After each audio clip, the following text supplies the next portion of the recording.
Guys, welcome back to my channel. இன்றைக்கி ஒரு குட்டி மினி விளாக் பார்க்கலாமா? எங்கள் காலேஜில் Navarasa inter college competition conduct பண்ணாங்க. 2 டேஸ் நடந்துச்சு. அதில் ஃபஸ்ட் டே ஆஃப் ஸ்டேஜ் ஈவெண்ட்ஸ்லாம் கண்டக்ட் பண்ணாங்க. அதில் நான் வந்து பெயிண்டிங்கில் பார்ட்டிசிபேட் பண்ணிக்கிட்டேன்.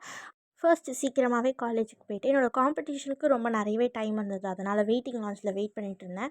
அதுக்கப்புறம் ரொம்ப நேரம் வெயிட் பண்ணுறோமே சொல்லிட்டு வரைய போகிற பெயிண்டிங்க்கு வந்து ரஃப் ஸ்கெட்ச் வந்து நான் ப்ராக்டிஸ் பண்ணிகிட்டு இருந்தேன். நான் வந்து ஆஃப்ரிக்கன் ஆர்ட் தான் சூஸ் பண்ணியிருந்தேன். அதுக்கப்புறம் முக்கியமாக சொல்லணும்னா என்னோடய பெயிண்டிங்க்கு வந்து 3rd ப்ரைஸ் கிடச்சிது. அது ஒரு பெரிய விஷயம். அதுக்கப்புறம் நான் வந்துட்டு காம்படிஷன் நடக்கிற இடத்துக்கு போயிட்டேன்னா, அங்கே வந்து ஃபஸ்ட்டு மெஹந்தி வந்து காம்படிஷன் கண்டக்ட் பண்ணியிருந்தாங்க. அதுக்கப்புறம் பெயிண்டிங் காம்படிஷன் வச்சுருந்தாங்க. பார்த்தீங்களா, எவ்வளோ பேர் பார்ட்டிசிபேட் பண்ணியிருக்காங்க. இதுதான் நான் பண்ண ஆஃப்ரிக்கன் ஆர்ட். இதோட ஃபைனல் லுக் இப்படி தான் இருந்தது. ஸோ இதோட நான் என்னோடய வீடியோ முடிச்சுக்கிறேன். இந்த மாதிரி நிறைய இன்ட்ரெஸ்டிங்கான விளாக்ஸ், ஃபன் கண்டென்ட்ஸ்லாம் பார்க்கணுன்னா கண்டிப்பாக subscribe to my channel. Next video பார்க்கலாம். டாட்டா, பாய்.